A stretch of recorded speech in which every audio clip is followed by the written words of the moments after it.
David told you about some of the software we're going to use to analyze all of this data, and I want to tell you about what we can do, not from taking differences of images, but just from the individual images themselves. So the previous project that I was a member of, the Sloan Digital Sky Survey, maybe about a year ago, you came to Astronomy on Tap at a different brewing company and heard me talk about that. So Sloan, about 15 years ago, surveyed about a third of the northern sky, taking several years to do it. And in one Sloan image, so this is one Sloan image, and Sloan surveyed most of the northern sky to that depth, but in a very small piece of the northern sky, Sloan actually repeatedly went back and looked at that part of the sky over and over again, just like LSST will do for the entire southern sky. And so you can see here, when astronomers talk about image depth, we're talking about how faint of an object can you see in an image. And so you can see, if you just add up the light you get from one image over the 80 different times that Sloan looked at this part of the sky, you can see it goes much fainter. There are much fainter objects, and you can see fainter parts of galaxies in that image. But 80 times those 80 images from Sloan are equal to one image from LSST. So advancing technology in a bigger telescope, we can just move a lot faster. So what do you do with that? Well, for example, galaxies get more and more complicated the more you look at them. So in one Sloan image, for example, this galaxy down here doesn't actually look all that interesting. It's just kind of like a smudge. But it turns out if you look at it deep enough, it's got pieces stripped off of it, and it's pulled apart a little bit. And that galaxy up there on the top, the same thing. It's almost like it's interacted with another galaxy. Galaxies over time interact and merge and evolve. And the more you look at any one galaxy, the deeper you go, the more crazy things you see. So galaxies, and even in just one image from LSST, we'll learn a lot about galaxy evolution. But then what happens when you stack all of those images over 10 years of the survey? When you stack all of those images together, you do something from LSST, you get something like what Hubble did with the Hubble Deep Field. So this is an image Hubble took in 1995, 20 years ago. It stared at one part of the sky for 10 days. So someone here asked, is this going to replace Hubble? Hubble is up above the atmosphere, so when Hubble looks at a spot on the sky, it doesn't get any blurring from the atmosphere. So it can go very deep and get very precise measurements. We have some atmosphere, our sight is really good, but there is some atmospheric blurring. But Hubble went quite deep, but over the entire southern sky, after 10 years of LSST, we'll basically have almost this depth of image in all the sky. And there's all kinds of crazy things we're going to find. So this is an example of what an image from, or what a part, just a tiny piece of an image from LSST will look like. So the Subaru telescope in Hawaii has a camera kind of like the camera that we're building for LSST. It's not as big, it can't operate as quickly, but it can give us some nice images. So this is just a little piece of the sky. Every one of these little smudges here is a galaxy. When you look deep enough, all you see is galaxies. Every one of your pixels has light from a galaxy in it. And this makes our job really hard. Right? Our job with the software, we have to detect all of these things and then find all the things that are different from the previous image. Well, if every single pixel in your image has light in it, it's really hard to calibrate and subtract off the sky and deal with all of that. So stuff gets crazy. In addition to studying galaxies, we can actually learn about our own Milky Way. And I have to stop for a second here and just be honest with you. As I was putting these slides together, I spent a lot of time going through images. And some of the time I just spent just like scrolling around in these images and enjoying all the pretty colors and all the shapes and things. This is real data. This is dust and gas here in our own Milky Way. This is an image that's mostly stars because it's looking into our Milky Way. Isn't it pretty? Yeah. Like, this stuff is pretty. It's really cool. It's nice to be an astronomer. Looking at stars in our own Milky Way, we understand pretty well the colors of stars, and so if we look at stars in one part of the sky, and then in another part of the sky, and another part of the sky, and compare their colors, we can actually tell how much dust there is in the way, because the dust changes what color those stars are. And if we're careful about it, we can actually make a map of where the dust is in our own galaxy by looking at the colors of stars. So this is a study that was done with previous data, and they actually made a map of the dust in our galaxy. And dust is important because it alters the light that goes through it. And it's also important because, as come to the next Astronomy on Tap and watch Carl Sagan. As Carl Sagan said, we are made of star stuff, right? And so star stuff is, in a large part, dust, right? You and I are dust, dust in the wind. If we understand the dust in our galaxy, we'll understand more about places that could potentially form habitable planets. And that's the kind of thing we want to learn about. Beyond just dust in our Milky Way,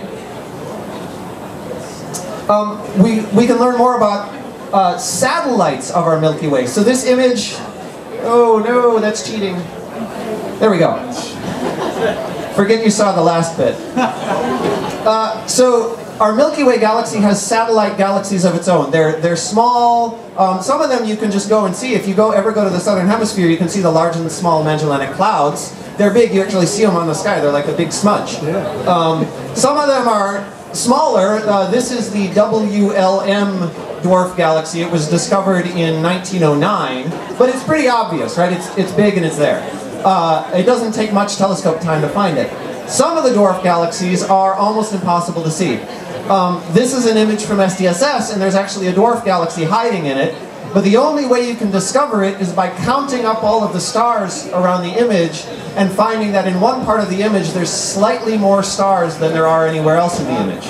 And you can kind of stare at it and maybe convince yourself, so it's actually right there is where that dwarf galaxy is. And even with Hubble, there's only a couple of hundred stars that we can detect in this dwarf galaxy.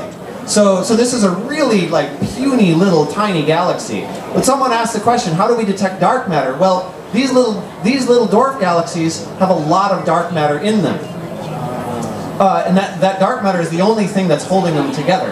And we can weigh those galaxies and figure out how much dark matter is in them by measuring the stars that are in them and the motions of those stars in these little dwarf galaxies. And there's a current sort of a conundrum in astronomy as to whether or not we have found all of the dwarf galaxies we expect to find in the Milky Way. Is it that our models are wrong, or that we haven't found enough of them yet? LSST should go a long ways towards answering that question, because it's going to survey so much of the sky to such good depth. Gravitational lensing. So this is the other way we find dark matter. So this nice smiling image here, this is real data. This is data from Hubble. This is those two galaxies there. That galaxy cluster is lensing light from galaxies in the background. And it's bending that light. And this is actually one galaxy that the light is getting bent around, because of gravity, is getting bent around those two galaxies, and we see this image like that. And by measuring how that light gets bent, we can actually weigh these objects and tell how much dark matter is in them.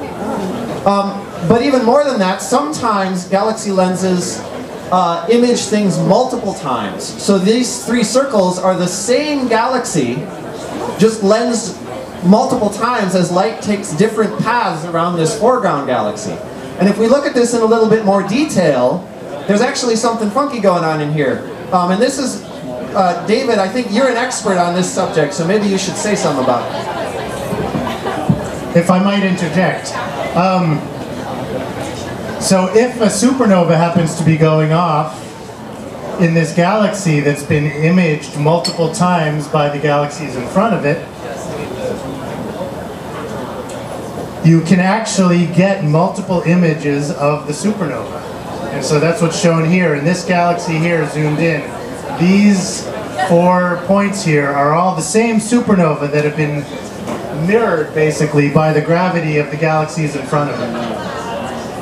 And so the cool thing about this is, because supernova, they explode, and then they increase in brightness, and then they decrease over time, you can actually use time to really map how strong the gravity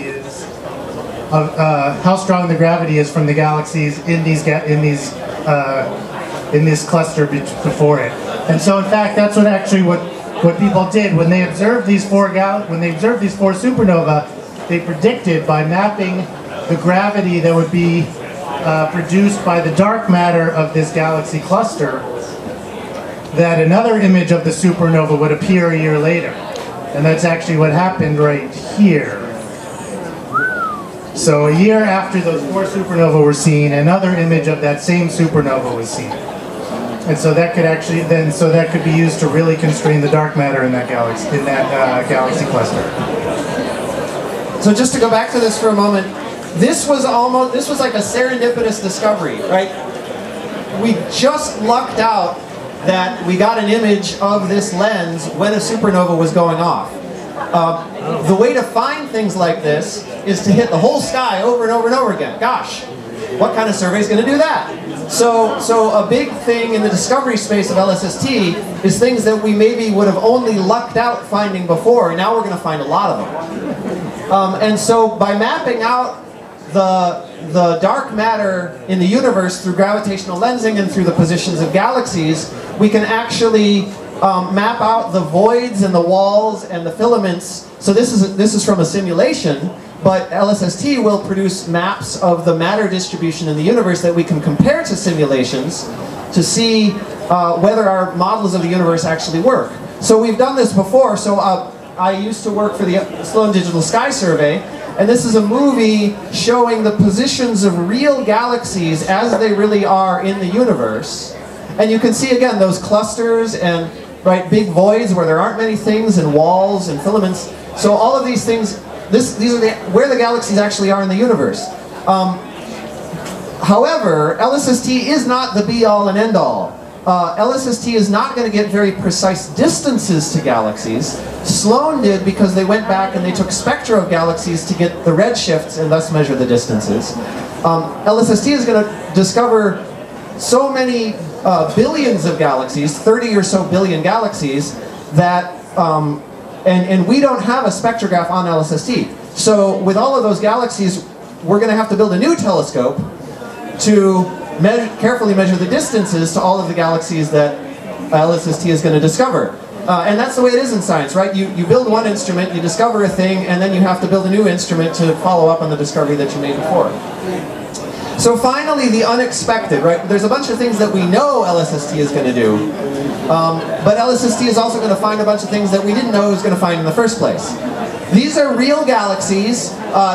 Conveniently enough, somebody planned it out so that they would be lined up on the sky like that. No, that's not true.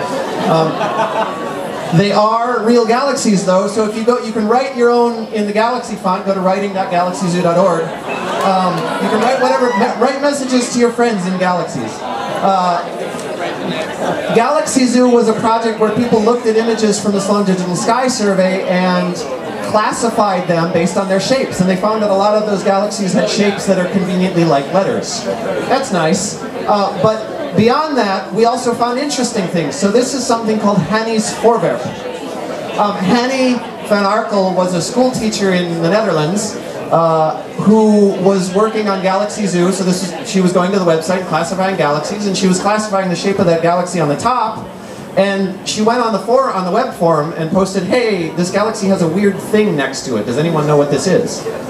And a bunch of astronomers went and looked at it and went, "I don't know, what is that?" So they went and studied it some more. So this isn't a frog in space. This is actually the Frog Nebula. This is actually a big ball of gas that was lit up by a quasar, by a black hole that was emitting light at the center of this galaxy 20,000 years ago. Right? It's 20,000 light years away. It took that long for the light to get there. This black hole is no longer emitting light, so we're seeing an echo of the light from the past from that object. So this is telling us something about how black holes grow and evolve and change over time. And after this discovery, we actually started doing surveys for these things and looked for them more carefully, and we found a few dozens. LSST is going to find a lot more things like this, but it's also going to find a lot more things that we didn't even expect to find in the first place. And that's where people like you will come in. We will have projects like Galaxy Zoo, and we will have billions of objects to look at. And so I hope you all are going to have your phones ready in 4 years or so to just flip through images. Maybe we can make like a Galaxy Zoo Tinder or something. So just to end with some links, again, Twitter and Facebook, lsst.org/science, if you want to check out the details. Thank you.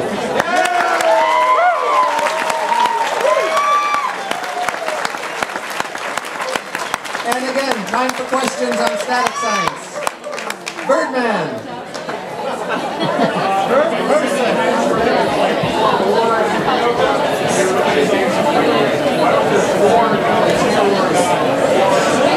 So the question was in that image with the 4 supernova. Oh, there we go.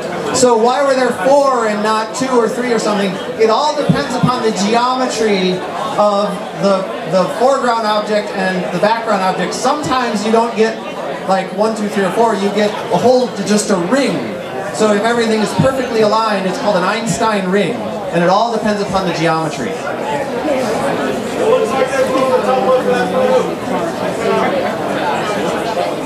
Here? Here? That one. That one. That.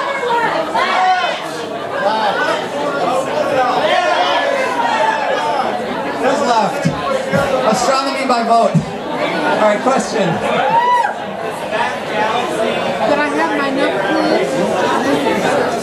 So this is a really complicated situation. This is actually, this galaxy is being lensed by the cluster here, and the supernova, David, if I understand this right, the supernova is actually in a galaxy behind the galaxy that you see here, being lensed twice. That's why it shows up 4 times here, and then it's also going to show up again here and then again over there. He has it 4 times.